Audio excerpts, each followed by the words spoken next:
きゅうりとってって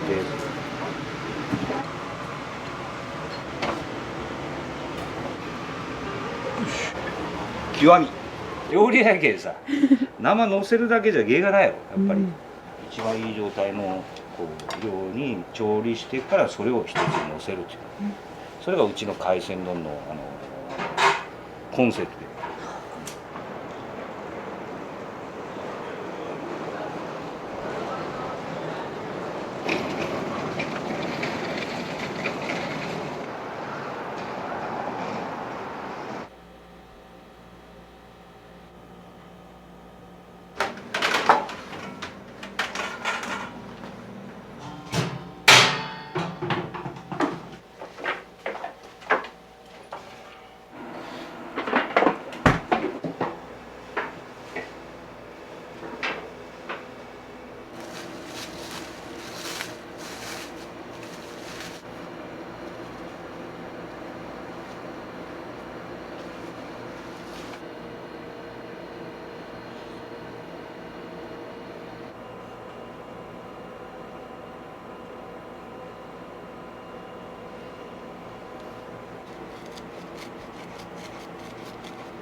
だしとかやっぱ水が入ると悪くなるの早いんで、まあその時その時で合わせていかんとか。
バランスがやっぱ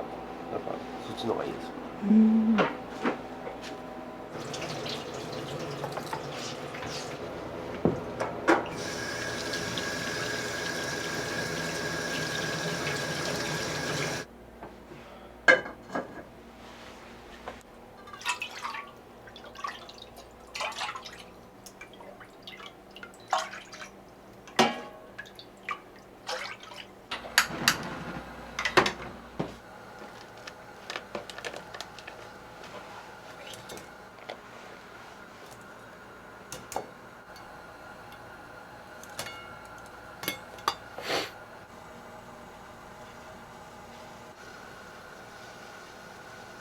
まあどっちも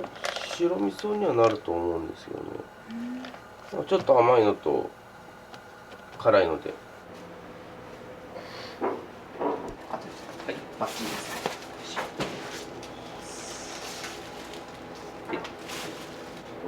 で、お酒はで次はアラです。アラのアラです。イカシなんですね。はい。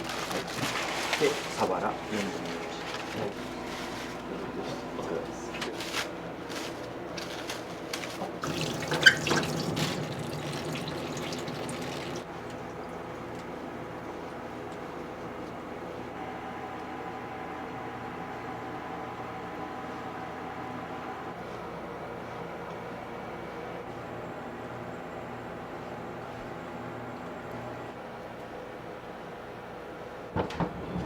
おはよう。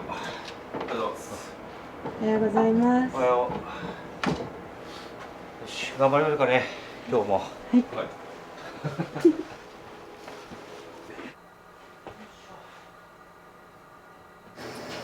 みんな夜が忙しいけんさ、昨日もね、多分1時、2時まで仕事してる。もう命がける。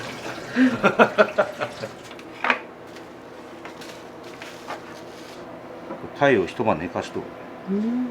海鮮丼に使うんですね。生きてね、コリコリのやつはさ、しても味がないわけよね、魚ってね。やっぱ寝かしてこう旨味が出したところで、これを今日の海鮮丼に使う。もう昨日からの仕込みになるけどさ、今日ね。イカも一晩寝かす、こうやってさらし巻いて。やっぱり和食料理屋やけどさ、ただ切って乗せるだけじゃね、やっぱ芸がない。ちゃんと魚の一つ一つ旨味をね、出すようにこうやって昨日から仕込みして、今から旨味が出るごとこうやって切り込みを入れて、お客さん喜ぶように飾りを入れて、でこれを湯するとさ、ピューッとこうくるくるっと巻けるわけよね。味と演出とね、全部どうやって喜ばせるかを常にやっぱ考えているようで、これも塩をしてしばらく置くね。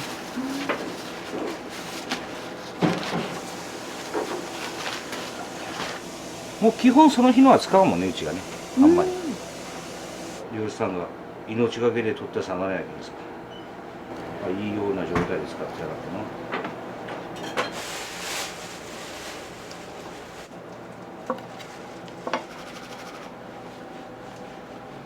一番いい状態のこう量に調理してからそれを一つに乗せるっていう、それがうちの海鮮丼のコンセプト。料理やけんさ、生乗せるだけじゃ芸がないよ、やっぱり。お客さんもね、それぐらいの感動しかないと。何十年もこういった仕事してきてね、生乗せるだけやったんで、やっぱこう今までしてきたことがね、何のためにしてきたからってなってくる。いろんなことを覚えていったりですね、お魚のいい状態のよく美味しくなるようにこういろんなことをして、それを一つのあれだけど、それでうちは海鮮丼の名前は極み海鮮丼や。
これが1時間半つけたヒラス、ヒラマサで、これ海鮮。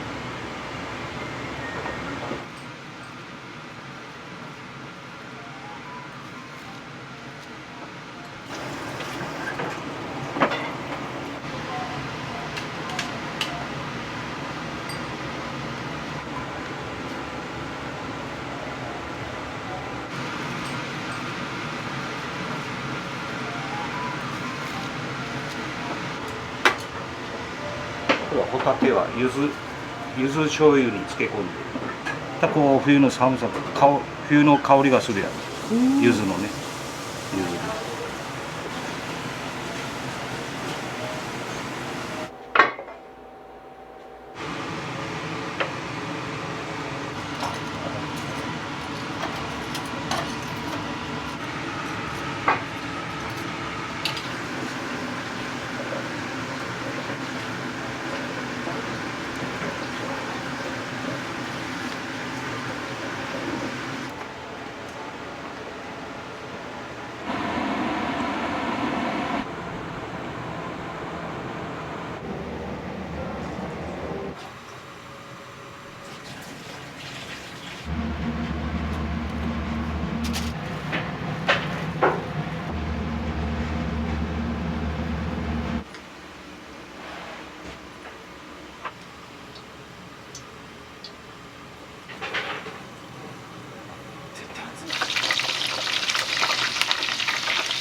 はいい。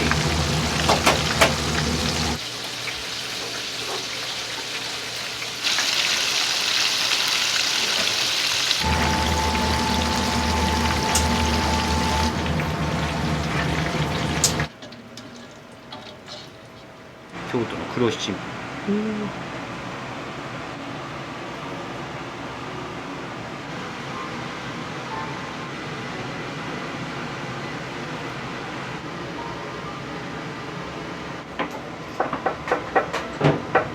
よし。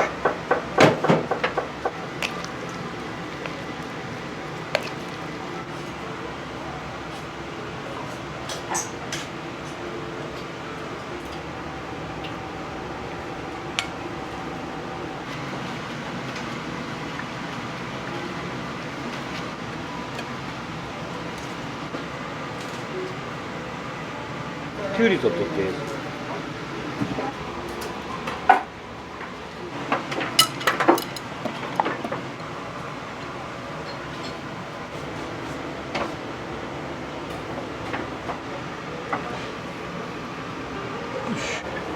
極み。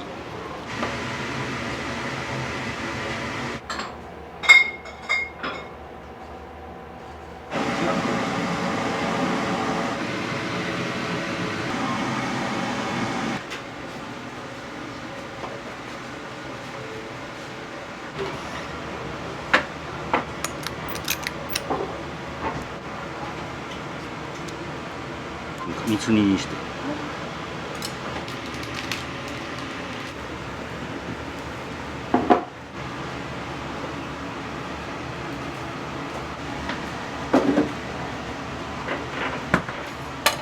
魚ひらすカレー風味。俺が適当につけたじゃん。意外とうまいよ。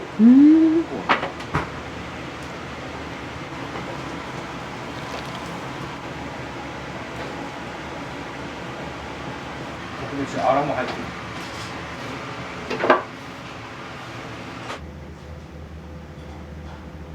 やっぱり人をね、やっぱり喜んでいただくのがやっぱりずっと好きだったから、まあいろんな職業があると思うけど、料理っていうのを選んだんじゃないかなと。その中でね、若い頃から学生の頃から飲食業になったから、でまあ飲食でもいろいろあるけど、日本人がやっぱり一番上の頂点っていうのは多分和食と思っとったから、まあ和食をした上でそこからやったらいろんな形で崩せるかなと、どんな形にもできるかなと基本があればね。だからまあ和食を選んだ。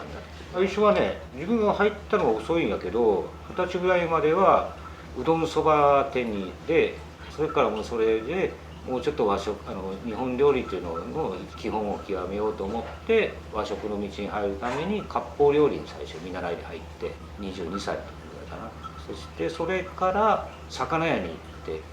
っぱり魚を勉強するために柳橋の魚屋さんに入って、そしてそこで魚を勉強させていただいて、でそれから中洲の割烹の老舗割烹料理店に入って、でそこで料理長をさせていただいて、でそこから独立して、まあ、今のこの須崎って町に繁華街にも近いけど静かな場所があったんで、でここの場所でという店を構えて、それで18年。18年。創業当時はね、やっぱりね、こういった場所でやっぱり宣伝じゃないけど、前のお店からのお客様とかそういった方にはあえて声はかけてなかったんで、来て3年はやっぱりお客様全くいない、ほとんど来なかった状態。まあそれでもやっぱり来ない状態だけど、素材の質っていうのは絶対落とさんっていうあれがあったんで、それをしてしまうと来てくれたお客様に対して失礼だし、それをしてしまうともう落ちていくから、やっぱりどんなにお客様が少なかろうと素材の質はやっぱりどこにも一級品を揃えてる、石の上にも3年っていうね、やっぱりその3年後、ちょうど3年目ぐらいからいろんな口コミでお客様が増えていって、お店として成り立つような店になってきたとかな、やっと店らしい店、普通の店になっていく、だけど最初からバンと宣伝してバッと食うスタイルじゃなかったんで、うちはちゃんときちっとした仕事をして、きちっとしたものをお出しすればいつか身になると思ってやってきたから、それが少しずつこう身になってやっと3年目にこうお客様がついてきたって感じのスタイルだったかな、最初3年間。それはね、前自分が独立する際に料理長でしてて責任がある仕事だったんで、やっぱりそこに自分の料理でお客様に来ていただくっていう形を取っとったから。でもそのお客様に声をかけてしまうと、そのお世話になったお店に対して失礼という、ね、気持ちが自分であったんで、お世話になった店に迷惑かかるかなと。だからもう自分は自分の店で一から自分のお客さんを掴んでいきたいなと、自分っていう気持ちで前の店からのお客様は声をかけないというか、お客様が聞いて、そのお店聞いてどこで独立したかって聞いて、で結構来てくださるパターンは多かったわけです。でそのお客様っていうのは今でもやっぱり18年になって開店して今でもやっぱ来ていただくお客様って多いですよね。そうね、やっぱありがたいよね。やっぱりその当時は他に新規のお客様いらっしゃらなかったから、だからそのお客様にやっぱ助けられたっていう部分がありますよね。で、じっくりそれを3年間温めたってことがやっぱり今18年続いたことかもしれないです。で少しずつ温めながらお客さん一人一人大事にしながらやってきた積み重ねっていうのがやっぱ18年続いたかなと今思えばそうかなという気持ちはある。お客さんをどう喜ばせるか、それをずっと追求していった結果が今うちがお出しする料理じゃないかなという感じ。素材なりサービス全てにおいてやっぱりお客様に属していただきたい、その思いっていうのはもう開店当時からずっと一緒ですから、それがあるから今があるかな。諦めるってことはないですね。しつこいから。これでダメなら何かないかってずっとやっぱりさらに追求はしていってますよね。プラスどうしたらいいかっていうのを考えてますよね。諦めたことはないですね。悪い時でも、こっちが一生懸命お料理を作る、サービスをする、お客様にお出しするんですけど、でもそれが 100% 伝わるか、それが合わないお客様もいらっしゃるし、でもその 100% を目指す姿勢っていうのが大事じゃないかなと。お客様の好みとかもあるし、雰囲気とかたまたまこういろんな忙しかったりとかバタバタしたりとか、でもそれもやっぱ踏まえながら常にやっぱり 100% 喜んでいただこうって気持ちが 100% にはならないけど、その気持ちっていうのがお客様に伝わるんじゃないかな。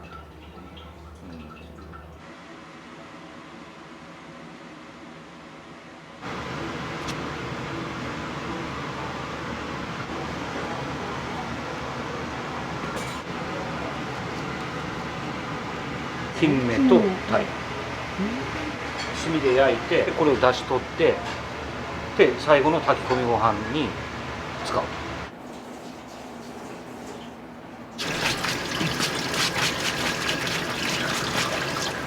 これをしっかり出して。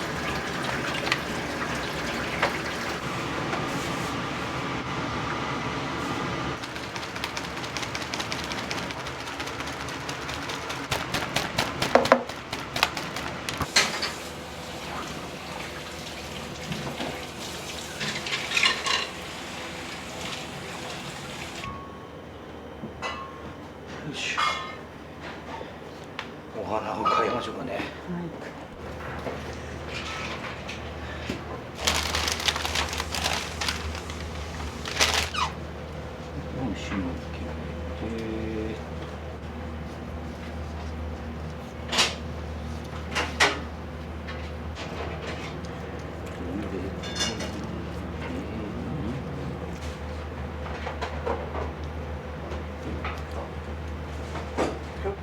はい、出発するよ。はい。どうぞ。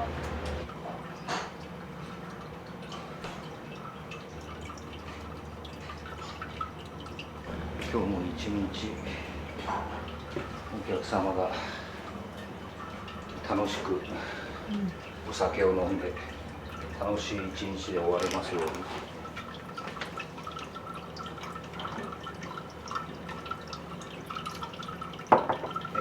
しくお願いいたします。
付け合わせはブラウンマッシュルームとズッキーニをリンゴバターで炒めてます。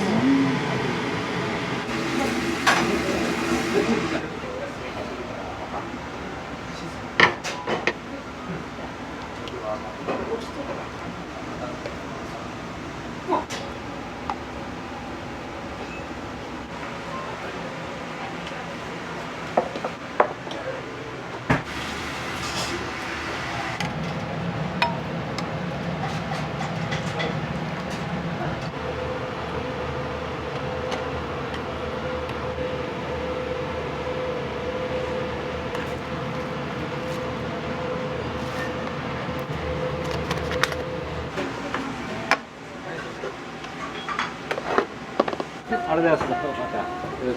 今後挑戦していきたいことはね、まあ今ランチ営業っていうのもこうやって和食の料理屋が作る海鮮丼、やっぱりこう切って乗せるだけではちょっとで、せっかくの技術とかいろんなことがあるんやから、天ぷらがあったり焼きがあったり湯引き漬けで炙り、いろんな技法があると思うんですよね。だからそれをこう取り入れて一つの海鮮丼を作る。まだそれだけじゃなくて、その海鮮丼の精度を高めていくというか、まだ多分ここが始めたばっかりなんで、だけどこの精度をまず高めないとなと。新しいことではその回線をどんどん進化させていく。それが今やりたいこと。